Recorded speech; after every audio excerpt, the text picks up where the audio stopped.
Hi guys, and welcome to Tuesday's workout, April 14th. I'm going to go over the workout really quickly for today. It consists of running, so it's a little bit more Murph prep for today.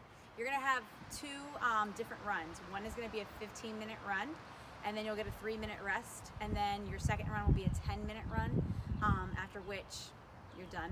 So the warm-up for today, to get you ready for the run, is we're just going to get you started with over the hurdles, okay? So you're going to do 10 over the hurdles going forward with the knees going out to in, right? So you're gonna go outside to in, and then you're gonna go backwards, right? So in to out for 10 steps, okay? If you have places to walk, that's great, but if not, if you're doing this in your house, you need to stay put, just 10 forward, 10 back, okay? From there, you're gonna go into knees to chest, so just bringing the knee up, hugging nice and tight, right? Bringing another knee up, hugging tight. 10 on each leg. So the next movement is the figure 4. You're going to do 10 on each side. You have two options for your figure 4. You can just stand tall, grab onto your ankle, and pull up and driving this knee down. Or you have the option of putting your ankle on your opposite knee and sitting back. Okay? Look at that. I was ready. Always ready. All right. After that, you'll do 10 Samson stretches on each side. So you're going to take a nice long lunge. You can drop that back knee down, and from here, interlock your fingers and press up to the sky. 10 Samson lunges on each leg, okay? So 10 and 10.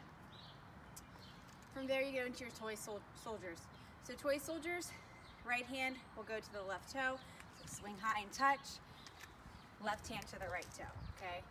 10, 10. If you haven't noticed the pattern, you're doing 10 on each side. From there, you're gonna have to find something to hold on to. I'm going to use my neighbor's railing, and you're going to do lateral leg swings. So you're going to bring the leg across, swing it out, cross, swing it out, cross, swing it out. You're going to do 10 on the right leg, 10 on the left leg. You'll then go into 20 dorsiflexion drops. So find a stair, something where you can drive your heels really far down, and then come up on those toes, driving the heels down up onto your toes. Total of 20. After that, you're going to do about 10 yards, walking on your heels. Whatever works for you on this one as far as measuring out. But you're just gonna walk on the heels just to warm up your ankles a little bit. And then from there, you'll get up onto your toes and walk on your toes. From there, you will do high knees. If you have distance to run, again, I would recommend going about 10 yards. If you don't, then 10 high knees on each side. So just high knees, right? Driving those knees up, and then you'll go into butt kicks. 10 on each leg. Next movement will be a high skip, all right? So you're just gonna work on getting a little bit more intensity, right? Driving out of the leg a little harder. So you're just gonna do a high skip, driving the knee up, high skip, and you'll do 10 on each side. If you're able to go somewhere with this, it works a lot better than if you're doing this just in one spot. So your workouts for today, you're gonna have 2 separate runs as part of your Murph prep. You're gonna have a 15-minute run, you'll get a 3-minute rest, and then you will have a 10-minute run.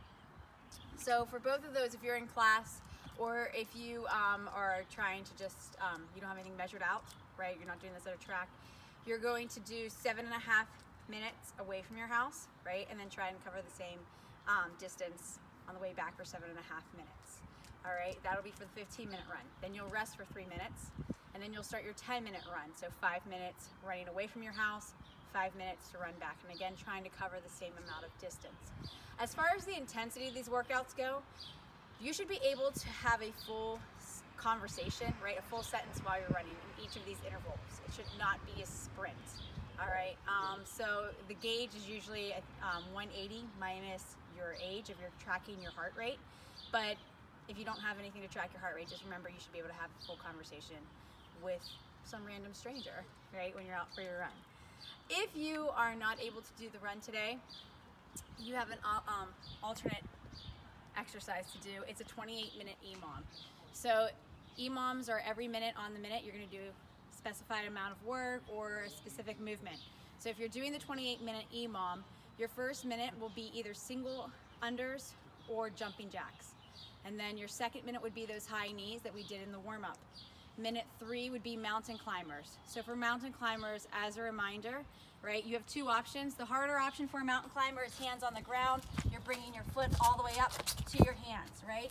If you cannot do that, then you would go to a plank and just bring your knees into your chest and run in place, okay? That will be minute 3. Minute 4 would just be butt kicks, just like you had in your warm-up, okay? You will cycle through those, so each of those you'll go through 7 times, right, for the full 28-minute EMOM. But that's only if you are not able to run. That is an alternative workout for you today. We're gonna go over the rest of the workout inside. All right, guys, so we have some core work for you for the ends here for some accessory work. So each of these segments is 30 seconds long, and then you will have 10 seconds of transition time in between each of these. You only have to go through this one time. If you want to go through twice, you're more than welcome to. All right, so the first movement is going to be scissors. We're going to lay right down into Benjamin here. So you're just going to lay in a nice hollow position, and you're going to crisscross your legs one over top of the other for 30 seconds, okay? From there, that's going to work your lower abs. From there, you're going to go into butterfly heel taps. So for your butterfly heel taps, you can use a kettlebell, a dumbbell, whatever works. You're going to stay in that hollow position, right? You're going to bring your legs out, gently touch, bring them right back down. Right back up and touch, right back down, all right? So you're just going in to out the entire time here.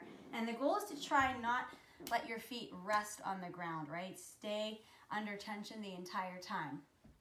From there, you're gonna go into a Russian press with a dumbbell. I have Adam's ridiculous dumbbells here because Brian stole mine for the workout today. So I don't like these dumbbells. So from here, you're gonna stay in a you're gonna do a Russian twist, essentially, right? But now we're gonna add a press in the middle and then bring it down. Bring it over, press it up, bring it down, and twist. Over, press, down, twist. Now, if that's too hard for you with your feet off the ground, by all means, feel free to put your feet on the ground, right, as an alternative, right, to help you with your balancing, okay? From there, we're gonna go into alternating V-ups. So in your alternating V-ups, you're gonna lay down, and you're just gonna touch the opposite hand to the opposite toe, all right? You'll do 30 seconds of that. From there, you're gonna go into the recline press. So from here, when you're in that sitting up position, the dumbbell is close to your chest. From there, you're gonna go down to a laying down position, and then up and bring it in. So pressing away as you go down. Now, if you want to go into a more hollow position and do this, by all means, feel free to do so. All right? But remember, you pull down on the dumbbell as you sit up, press away as you lie back. When you're done with that, you're going to go into X-Men. So for X-Men, you're going to start here in that hollow position, bring your arms and your leg out into an X, and then together. Out and come up. Out, come up. Out, come up. And you're just trying to touch your knees. You don't have to touch your toes here, okay? So again, just out to the knees, out and to the knees. From there, you'll go straight into your jackknives. So you stay in a hollow position and you bring the knees into the chest, okay? We'll do that for 30 seconds. And finally, you finish with a Russian twist. So regular Russian twist, feet off the ground, just twisting either side. Okay, for 30 seconds. For your cool down, since you just worked your abs, we're gonna start with a 45-second Cobra stretch. So you're just gonna drop your hips to the ground, really drive your hips and look up, pressing out of your palms, trying to get as much of a stretch in your abs as you can. From there, you're gonna stretch out your quads for your run. So you have 2 options here. If you can do a double quad stretch, just sitting back onto your heels. If you can lean back, great. If you can go all the way down to the floor, lying down, by all means do so. And finally, your last one is gonna be hamstring stretch. So you'll sit down, put one foot on top of the other. So if my right leg is on top of my left foot, from here I'm gonna reach with my left arm to the outside of my right foot, okay? You'll get a nice hamstring stretch here. All right, you're gonna hold that for 45 seconds and then switch sides, okay? Left leg on top of your right foot, driving down, grabbing with your right arm. You're gonna do 2 rounds of all of that, 45 seconds in each of those positions, and that'll be it. I hope you have a good workout and hope to see you in class this week. Bye. Ben, do you seriously got a bow tie on?